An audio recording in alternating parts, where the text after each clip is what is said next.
에베소서 1장 3절에서 6절까지를 보겠습니다. 에베소서 1장 3절에서 6절까지 네 구절인데 우리 한 목소리로 같이 읽겠습니다.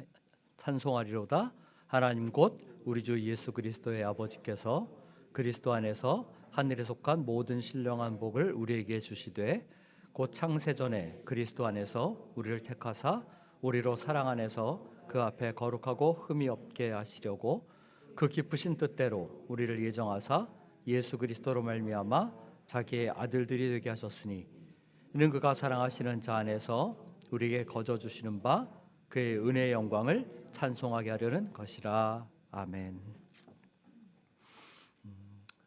우리가 방금 읽은 이 에베소서 말씀은 바울이 에베소 성도들에게 보내는 편지글의 서론, 그러니까 본론 부분입니다. 지지난주에 본 1절과 2절이 편지의 발신자, 수신자, 인사말이었죠. 그러니까 이제 본격적으로 3절부터 본론이 시작되는 겁니다. 그런데 이제 본론의 첫 마디가 뭐냐면 찬송하리로다. 찬송하리로다.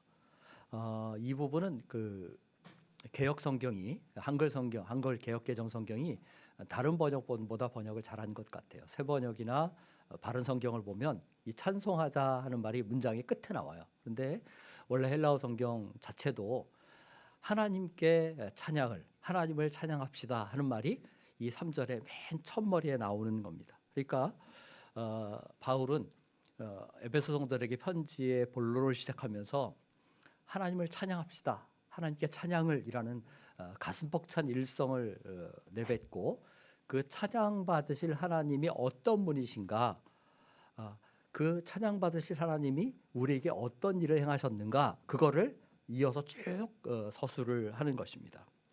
그런데 바울의 그 감사가 얼마나 컸으면 바울은 이 3절부터 14절까지를 그냥 한 문장으로 써내려 갑니다. 우리말 성경은 여러 문장으로 돼 있죠. 근데 이것은 복문이에요. 근데 헬라어로 보면 복문이긴 하지만 3절에서 14절까지가 한 문장인 겁니다. 그러니까 단숨에 써내려가는 것이죠. 왜 그랬을까?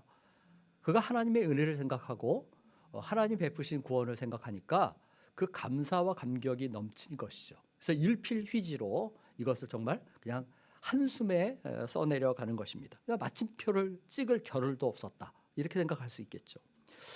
핸드릭슨이라는 주석가는 이 구절을 이렇게 설명합니다. 찬송하리로다라고 시작된 문장은 마치 언덕을 굴러 내려가는 눈덩이와 같다. 그래서 내려갈수록 그 덩어리가 커져간다는 거야. 그래서 그 202단어를 쓰는데 그 단어가 점점 그 무게감이 더해져가고 그 웅장함이 더해져 간다는 거예요. 그러면서도 지붕 위의 기와장처럼 군마들의 그 전진하는 군마들처럼 질서정연하고 힘이 있다라고 얘기를 합니다. 그리고 굉장히 맹렬한 강렬한 그 울림으로 다가온다라고 설명하는 것을 보게 됩니다. 오늘 우리는 어떤가 한번 이 말씀을 듣고 또 예배를 시작하면서 한번 생각해 보면 좋겠어요. 우리가 신앙생활을 하고 있는데 우리에게는 이 바울 같은 가슴 벅찬 감격이, 하나님을 향한 그 사랑의 고백이, 감사의 고백이 있는가 하는 것입니다. 한 가지 이제 의문이 들죠. 도대체 하나님이 어떤 복을 우리에게 주셨길래 바울이 이처럼 그 감격에 벅차서 그렇게 글을 써내려갔을까? 3절 후반절을 보면 바울은 이 복을 하늘에 속한 모든 신령한 복이라고 말합니다. 여기 하늘에 속했다라는 말과 신령하다라는 말은 같은 의미예요. 하늘에 속했다는 것은 이 하나님 주시는 복이 이 땅의 복이 아니다, 세속적인 복이 아니다라는 것이죠. 신령한 복이다라는 말은 이것이 육적인 복이 아니다라는 거예요. 그러니까 한마디로 말하면 하나님이 우리에게 주신 복, 그것은 영적인 복이다라는 겁니다. 사람이 세상에서 누리는 복에는 두 가지가 있어요. 하나는 자연적인 복이고 또 하나는 초자연적인 복이에요. 그러니까 자연적인 복은 뭐라고 말하냐면 흔히 신학적인 용어로 보통 은혜 혹은 뭐 일반 은총, 일반 은혜 이렇게 얘기합니다. 이거는 믿는 자나 믿지 않는 자나 누구나 다 누리는 복이에요. 그러니까 예를 들면 하나님이 믿는 자나 믿지 않는 자나 다 똑같이 햇빛과 비를 내려주시죠. 이것은 일반적인 은총이에요. 하나님이 믿는 사람의 집에만 햇빛을 비추고 믿지 않는 사람 집에는 44절 비가 오게 하신다. 그런 일이 없어요. 그렇죠? 하나님이 신자만 사업을 하거나 일을 하면 무조건 성공하고 잘 되고 시험에 합격하게 하고 믿지 않는 사람 무조건 다 실패하고 좌절하고 떨어지게 한다. 그런 일 없습니다. 그렇죠? 신자라고 해서 가만히 앉아서 돈을 버는 것이 아니고 또 신자가 아니라고 해서 늘 그 어려움을 겪는 것이 아닙니다. 신자든지 불신자든지 누구든지 세상에서 똑같이 누리는 복, 이것을 일반 은총, 일반 은혜, 자연적인 복이라고 말을 해요. 우리가 물론 이런 자연적인 복에 대해서도 하나님께 감사해야 되죠. 왜냐하면 자연적인 복이라 할지라도 그것을 누가 주신 거예요? 하나님이 주신 거예요. 하나님이 허락하셨기 때문에 우리가 누리는 것입니다. 다만 믿지 않는 사람들은 이것을 하나님이 주신 것을 알지 못해요. 그래서 하나님께 감사하지도 않고 하나님께 영광을 돌리려고도 하지 않죠. 그것이 저절로 주어졌거나 자기들의 노력으로 얻은 것으로 생각합니다. 그러나 우리는 하나님의 복을 아는 사람이고 그 복 주신 하나님을 아는 사람들이죠. 그래서 그 일반적인 복에 대해서도 하나님께 감사해야만 합니다. 그러나 신자는 그 차원에 머무는 게 아니라 거기서 한 차원 더 올라가야 되죠. 그게 뭐예요? 그것은 초자연적인 복에 대해서도 감사하는 겁니다. 지난번에 그리스도인은 성도다. 성도라는 말은 구별된 자다. 그렇게 얘기를 했어요. 구별됐다는 것은 뭐냐면 다른 것이죠. 그러니까 한마디로 말하면 우리는 세상 사람들과 다른 삶을 사는 사람들이에요. 다른 가치를 지향하고 다른 태도로 사는 사람들이에요. 그죠?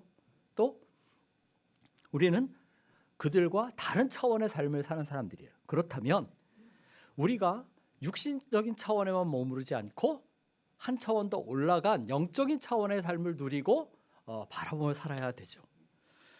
이 삶이 바로 초자연적인 복을 누리는 것이고 거기에 대해서 감사하는 삶입니다.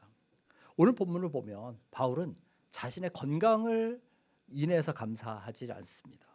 물질적인 풍요함을 인해서 감사하고 있지도 않아요. 세상적인 성공 때문에 감사하지도 않습니다. 자기의 신분이나 자기 위치 때문에 감사하지도 않아요. 한마디로 바울은 자연적인 복 때문에 감사하는 것이 아닙니다. 한 차원 더 높이 초자연적인 복을 인해서 하나님께 감사를 드려요. 이 복은 하늘에 속한 복이다. 그것은 영적인 복이다. 이렇게 얘기를 합니다. 이것이 바울의 가슴을 벅차게 한 하나님의 은혜입니다. 그런데 오늘 우리를 한번 잘 생각을 해보세요. 오늘날 많은 그리스도인들이 이런 초자연적인 복보다는 어디에 더 관심이 많아요? 자연적인 복에 더 관심이 많아요.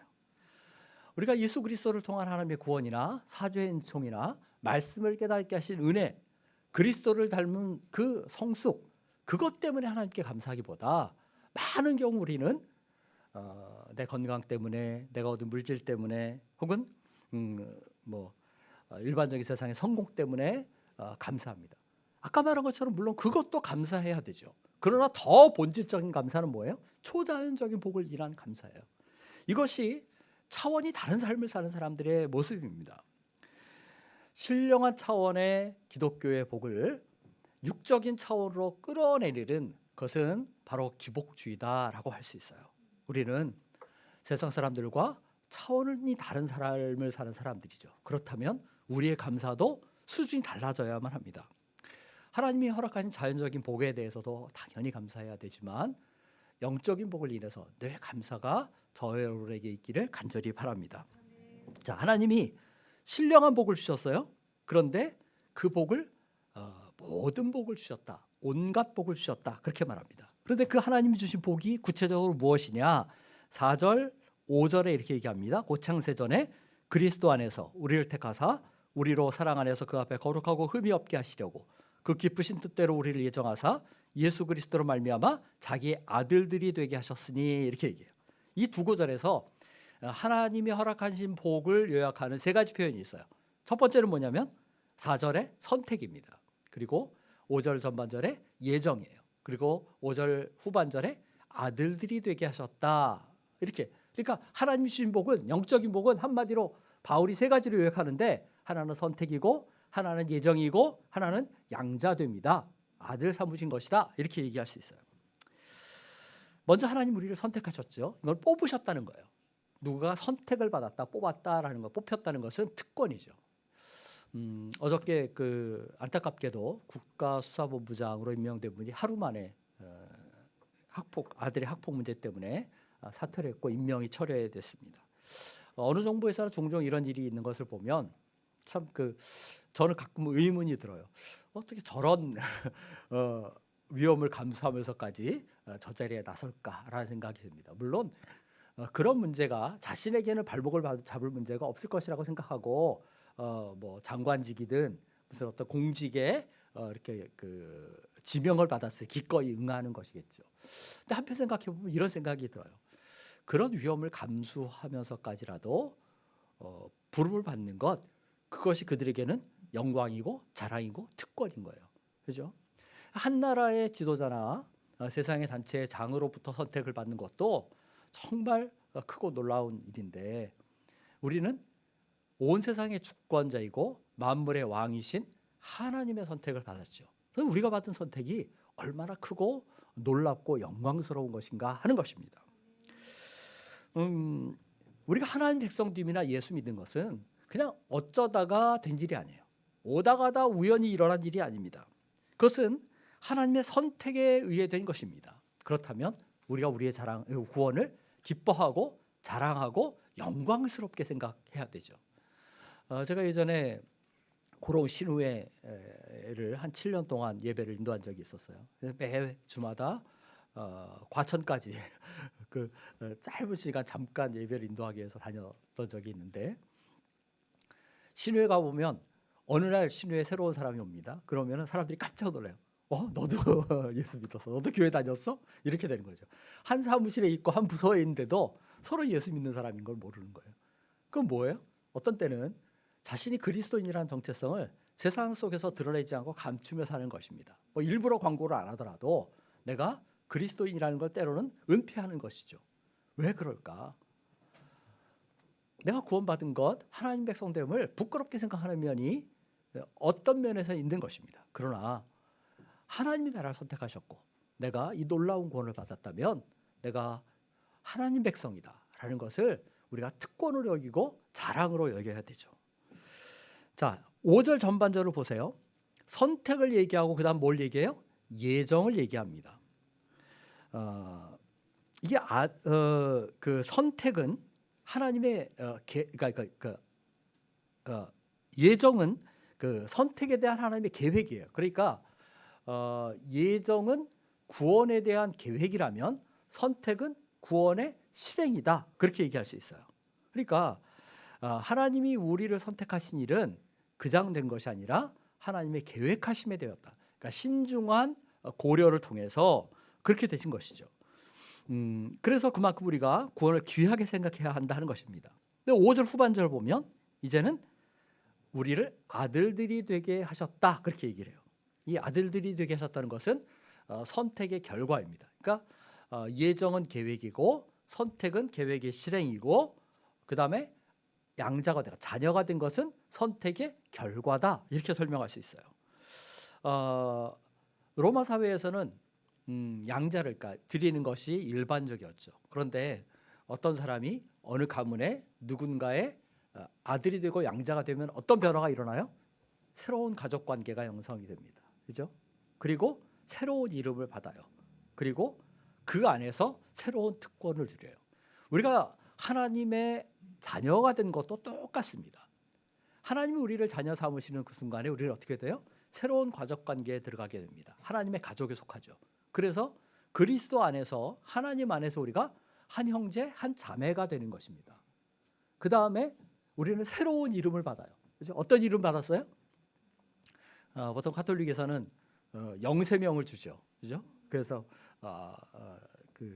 정말 새로운 이름이 실질적으로 주어진 것처럼 느껴지죠. 그것도 나쁜 것은 아니라고 생각을 합니다. 그러나 본질적으로 우리에게 주어진 이름이 뭐예요?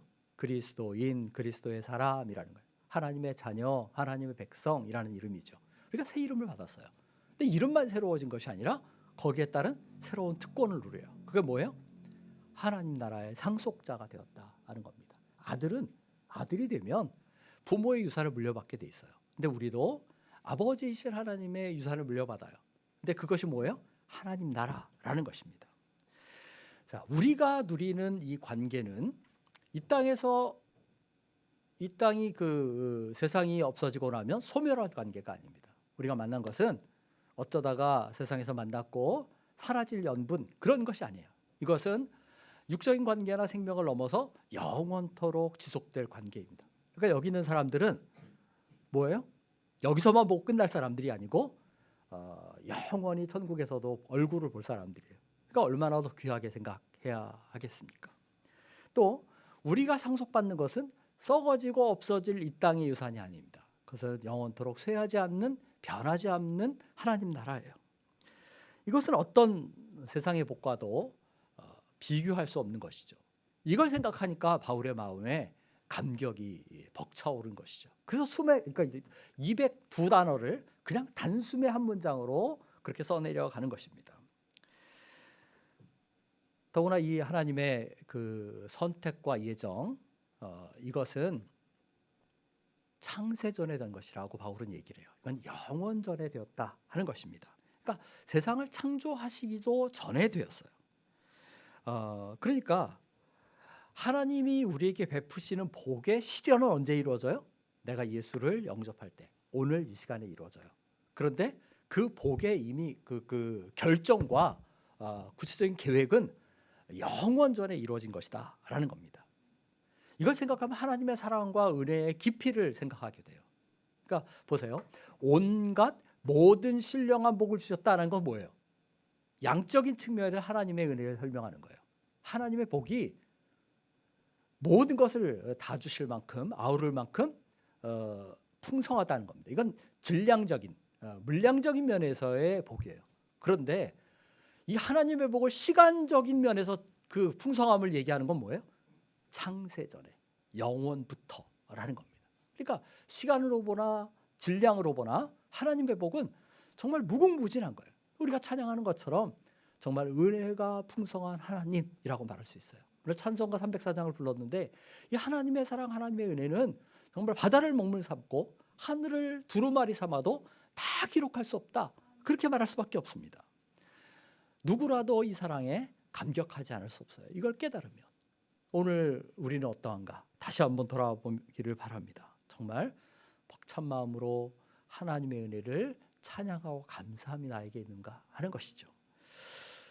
자, 하나님이 주시는 복이 이처럼 놀랍고 위대합니다. 그런데 중요한 건 뭐예요? 그 복을 누가 누리는가? 그 복을 어떻게 누리는가 하는 것입니다. 오늘 본문에서 계속 반복되는 중요한 구절이 있어요. 그게 뭡니까? 그리스도 안에서라는 거예요. 3절 보면 그리스도 안에서라고 말합니다. 4절에서도 그리스도 안에서라고 말해요. 5절 보면 예수 그리스도로 말미암아, 표현이 약간 달라졌지만 예수 그리스도를 통해 이렇게 얘기합니다. 그 다음에 6절에서는 그의 사랑하시는 자 안에서 이렇게 얘기를 해요. 자, 이걸 뭘 얘기합니까? 예수 그리스도를 떠나서는 우리에게 구원이 없다는 거예요. 그리스도를 떠나서는 우리가 영적인 복을, 이 신령한 복을, 놀라운 복을 누릴 수가 없다는 겁니다. 지난주에 우리 안성진 목사님이 사도행전 4장 말씀 가지고 말씀을 전했어요. 거기에 4장 12절에 베드로가 뭐라고 말합니까? 다른 이로서는 구원을 얻을 수 없나니, 천하 사람 중에 구원을 얻을 만한 다른 이름을 우리에게 주신 일이 없다, 그렇게 얘기합니다. 예수 이름 외에는 구원받을 길이 없다는 거예요. 아까 자녀됨을 얘기했는데 우리가 하나님의 자녀가 되는 것도 예수 그리스도를 떠나서는 있을 수가 없죠. 요한복음 1장 12절에 뭐라고 말합니까? 영접하는 자, 곧 그 이름을 믿는 자들에게는 하나님의 자녀가 되는 권세를 주셨다. 그 이름을 믿는 자, 그 이름이 누구의 이름이에요? 예수 그리스도의 이름이죠. 그러니까 예수 외에는 구원이 없고, 예수 외에는 생명이 없고, 예수 외에는 우리가 하나님의 복을 누릴 다른 이름이 없다는 거예요. 이처럼 하나님이 우리에게 주시는 복은 예수 그리스도를 통해 구체화됐습니다. 그럼 그리스도 안에서만 그 복을 드려요. 어떻게 그럴까? 이것은 그리스도 안에서라는 말을 잘 생각해 보면 이해가 더 쉽게 돼요. 뭐냐면 그리스도 안에서라는 말은 예수 그리스도와 우리가 연합했다는 거예요. 우리가 그리스도 안에 들어갔잖아요. 그렇죠? 그런데 6절을 보니까 그 예수 그리스도를 하나님이 뭐라고 말해요? 그가 사랑하시는 자, 하나님이 사랑하시는 자라는 거예요. 그죠? 그러니까 예수님은 하나님이 사랑하시는 분이에요. 사랑하는 아들이에요. 근데 그 안에, 그 아들 안에 우리가 들어갔어요. 하나님이 우리를 보실 때 우리 그대로, 우리 자체로 그냥 보시지 않고 어떻게 보는 거예요? 그리스도 안에 있는 나를 보는 거예요. 그죠? 그 예수님이 세례를 받으실 때 하늘에서 성령이 비둘기같이 임하시면서 음성이 들리죠. 뭐라고 말해요? 이는 내 사랑하는 자요, 내가 기뻐하는 자다. 그렇게 하나님 말씀하셨어요. 그죠? 그런데 하나님이 그리스도 안에 있는 우리를 볼 때 그런 심정으로 보시는 거죠. 그리스도를 사랑하시는, 지극히 사랑하시는 아버지가 우리도 지극히 사랑하시는 것입니다. 그래서 우리에게 기꺼이 그 복을 주시는 거예요. 하나님의 사랑과 하나님의 복을 누리는 방법은 이렇게 간단합니다. 그래서 많은 고행이나 수련이나 뭐 행위나 공로로 되는 일이 아닙니다. 또 뭐 예식을 잘 준수하고 많은 헌금을 드리고 그래야만 되는 것도 아니에요. 이 복은 무조건적으로 주어지는 복입니다. 5절 보세요. 그 기쁘신 뜻대로라고 말합니다. 4절에서는 사랑 안에서라고 말하고 있어요. 이것이 하나님의 사랑과 전적인 계획과 의지 가운데 이루어진 일입니다. 이 하나님의 뜻으로 말미암았다. 이 말은 그것이 하나님의 기쁘신 뜻이었다는 거예요. 그러니까 우리를 구원하시는 일이 하나님께 기쁨이었어요. 우리가 다 이해할 수 없지만 아이를 키우다 보게 되면 하나님의 사랑을 조금씩 이해를 하게 됩니다. 그러니까 자녀에 대한 부모의 사랑은 말로 다 할 수 없이 커요. 그러니까 내가 아플 때보다 아이가 아플 때 부모의 마음이 더 많이 아픕니다. 부모가 느끼는 아픔이 더 커요. 그런데 하나님이 우리를 얼마나 사랑하시고 기뻐하셨으면 하나뿐인 아들을 아끼지 않고 내어주십니다. 그 아들을 잃는 상실감을 하나님이 경험하시는 거죠. 이미. 그러니까 우리의 가장 큰 아픔도 하나님이 이미 아셔요. 근데 그 아들을 내어주면서도 우리를 하나님의 자녀 삼으실 만큼 하나님이 우리를 그렇게 사랑하시고 기뻐하신다는 것입니다. 그러니까 이 사랑을 생각하면 찬송하리로다라고 말할 수밖에 없어요. 그렇게 우리를 기뻐하셨기 때문에 이 구원에는 조건이 없어요. 그냥 거저 주시는 바라고 얘기를 합니다. 대가나 보상을 요구하지 않아요. 우리의 노력, 행위 그것을 요구하지 않습니다. 우리의 예배나 헌금이나 섬김이나 우리가 하나님께 드리는 모든 것은 구원을 위한 조건이 아니라 구원에 대한 감사에서 나온 것이죠. 이 조건 없는 선택과 구원, 이것을 가장 잘 설명해 주는 성경의 사건이 뭡니까? 그것이 야곱과 에서의 이야기예요. 리브가가 아이를 갖죠. 임신을 하는데 쌍둥이를 뵙니다. 야곱과 에서가 그 뱃속에 있어요. 이 쌍둥이라는 얘기는 뭐예요? 이 둘이 똑같은 조건 하에 있다는 거예요. 차이가 없어요. 더구나 이 아이들이 태어나기도 전인데 하나님이 그 아이들을 향해서 뭐라고 말해요? 야곱은 사랑했고 에서는 미워했다 그렇게 얘기해요. 이건 뭐예요? 하나님의 사랑하심과 미워하심. 그러니까 미워했다는 말은 뭐 증오했다는 말이 아니고 그러니까 사랑했다는 말은 하나님이 야곱을 선택하셨다는 거예요. 에서는 선택하지 않으셨다는 거예요. 그런데 이 하나님의 선택하심이 야곱과 에서가 태어나서 사는 삶을 보고 하신 것이 아니에요. 아무런 일도 하지 않았어요. 이게 뭡니까? 무조건적인 선택이에요. 우리의 구원을 위한 하나님의 선택이 이와 같습니다. 거기에는 인간적인 조건이 개입되어 있지 않아요. 어떤 우리의 행위를 선결적으로 요구하지 않습니다. 아마 하나님이 만약에 우리의 행위나 노력을 선결적으로 요구하셨다면 우리 중 대다수는 구원 얻을 수 없었을 거예요. 아마 인간 중에 누구도 구원 얻을 사람이 없었을 것입니다. 로마서 3장에서 뭐라고 말합니까? 의인은 없나니 하나도 없다 그렇게 얘기합니다. 그리고 3장 23절에 모든 사람이 죄를 범하였으면 하나님의 영광에 이르지 못하더니 라고 바울이 선언합니다. 그러므로 사람 자체는 그 누구도 하나님의 구원에 이를 사람이 없어요. 그래서 하나님이 우리 힘으로는 구원을 얻을 수 없기 때문에 어떻게 하신 거예요? 조건을 달면 아무도 구원 얻을 사람이 없잖아요. 그렇기 때문에 어떻게 했어요? 예수 그리스도를 믿음이라는 무조건적인 길을, 구원의 길을 우리에게 열어놓으신 것입니다. 우리가 이 구원이 거저 주어졌다, 무조건이다라는 말 오해하지 말아야 돼요.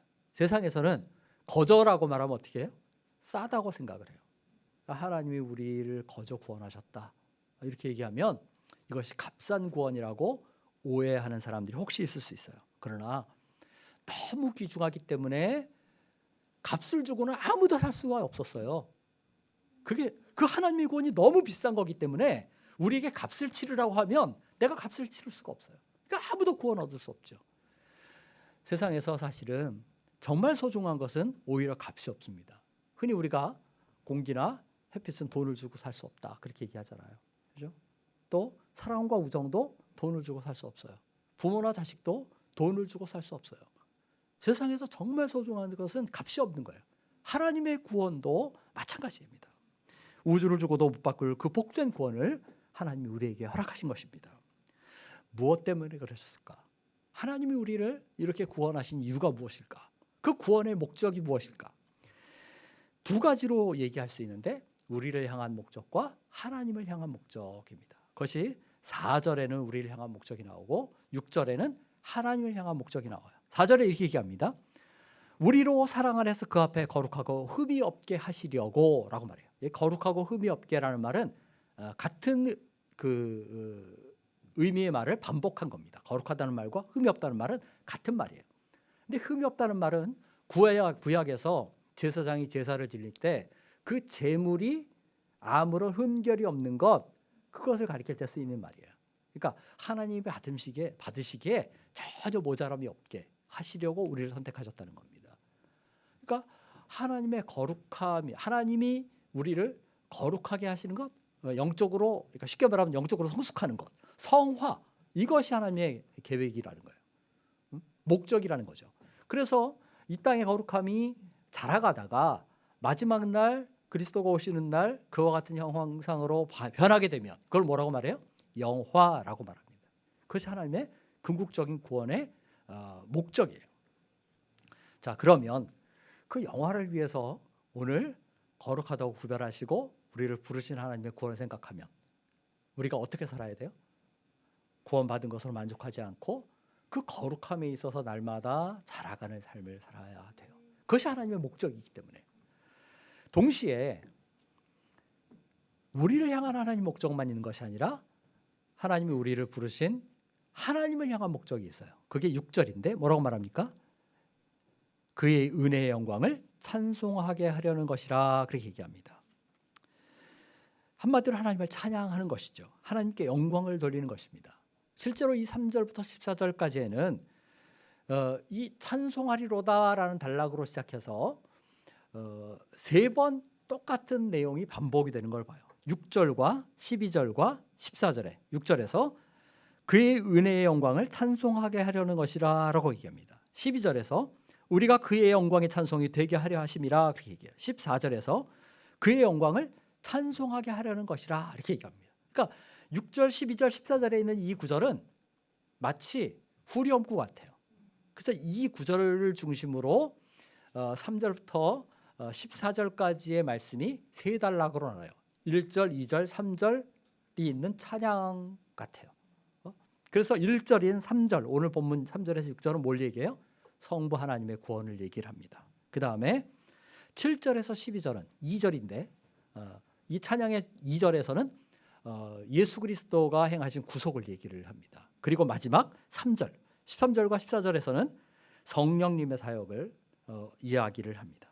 그런데 이 삼위 하나님의 사역을 바울이 얘기하면서 매 구절마다 하나님을 찬송한다라고 말하는 것을 봅니다. 이것은 단순히 바울 자신이 찬양한다는 것이 아니죠.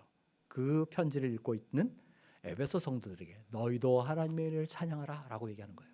이 말씀을 읽는 우리들에게 하나님을 향한 감사와 찬양을 올려드려야 한다라고 말하는 것입니다. 이것이 하나님이 우리를 부르신 궁극적인 목적이에요. 하나님의 영광과 찬송이 되게 하는 것. 우리의 삶 속에서도 우리가 늘 하나님을 찬양해야 되죠. 또 뭐냐면 우리의 삶을 통해 하나님이 영광을 받으시게 해야 돼요. 그러니까 하나님을 찬송하게 하라는 것이라는 말을 단순히 입술로만 하나님을 노래한다 이렇게만 이해하면 안 됩니다. 이것은 뭐냐면 우리의 삶 전체가 하나님을 높여드리는 찬양이 돼야 한다.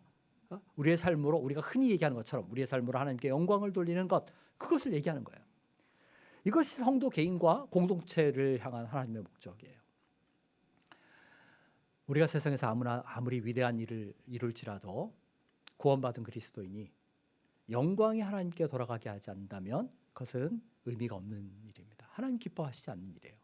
오늘 교회가 아무리 큰 일을 행하고 세상에서 아무리 그 이름을 날린다 할지라도 만약에 그 영광이 하나님께 돌아가지 않으면 그것은 하나님 기뻐하실 일이 아닙니다. 한누리교회라는 이름이 나는 것보다 혹은 뭐 전광규 목사라는 사람의 이름이 알려지는 것보다 여러분 개개인의 이름이 알려지는 것보다 하나님의 이름이 높임 받고 세상에서 드러나고 찬양을 받으시는 것이 되어야만 합니다. 이제 말씀을 맺겠는데 3절부터 6절까지를 제가 쭉 설명을 했기 때문에 하나로 들어오지 않을 텐데 정리를 한번 하겠습니다. 자, 보세요. 우리에게 복 주시는 분이 누구예요? 하나님이셔요. 그런데 그 하나님은 지난주에 본 2절에서 우리 아버지다 그렇게 얘기를 합니다. 그러면 하나님이 주시는 복은 뭐예요? 하늘에 속한 신령한 복이라고 얘기합니다. 그럼 그 복은 구체적으로 뭐예요? 선택과 예정과 아들된 자녀 삼음입니다. 그리고 그 복 주심의 계획은 언제 이루어진 거예요? 창세 전에 이루어진 것이다 라고 얘기합니다. 그러니까 하나님의 선택과 계획의 시간이죠. 그러면 그 계획이 누구를 통해 실행되고 누구를 통해 주어졌습니까? 그리스도로 말미암아 그리스도 안에서. 그러면 그 하나님의 복을 받아 누리는 조건은 뭡니까? 아무 조건이 없다. 거저 주시는 바입니다. 그 기쁘신 뜻대로 주어진 겁니다. 하나님이 그 복을 주시는 목적이 뭐예요? 우리가 거룩하게 자라가도록, 또 우리가 하나님의 영광에 찬송이 되도록. 그러면 마지막으로 가장 중요한 것, 그 복이 누구에게 주어졌어요? 우리에게 주어졌다. 이 복은 다른 사람에게 주어진 것이 아니라 세상 많은 사람이 있지만 저와 여러분에게 주어졌어요. 그러니까 얼마나 큰 놀라운 일입니까? 바울은 3절에서 우리에게 복 주시되 그렇게 얘기해요. 4절에서도 우리로 사랑 안에서 흠이 없게 하시려고 말합니다. 5절에서 우리를 예정하사 6절에서 우리에게 거저 주시는 바. 우리라는 말 강조해요. 이 너희가 복받은 사람들이라는 거예요. 그런데 이 우리라는 말은 개인적인 표현이 아니죠. 이건 공동체적인 표현이에요. 이걸 놓치지 말을 한 부분입니다. 무슨 얘기냐면 우리가 하나님의 복을 누리는 것은 단순히 개인적인 차원이 아니에요. 그거는 공동체가 함께 누리는 것입니다. 그러니까 예수 그리스도를 믿는 이 한누리라는 공동체는 어떤 공동체예요? 복을 받은 사람들의 공동체고 복된 공동체입니다. 이 공동체가 세상에 하나님의 복을 흘려보내는 그런 공동체가 되어야만 합니다. 오늘 하나님 주시는 신령한 복을 저 여러분이 함께 누리고 세상에 복을 전달하는 우리 모두가 되기를 간절히 바랍니다. 찬양하겠습니다. 429장입니다.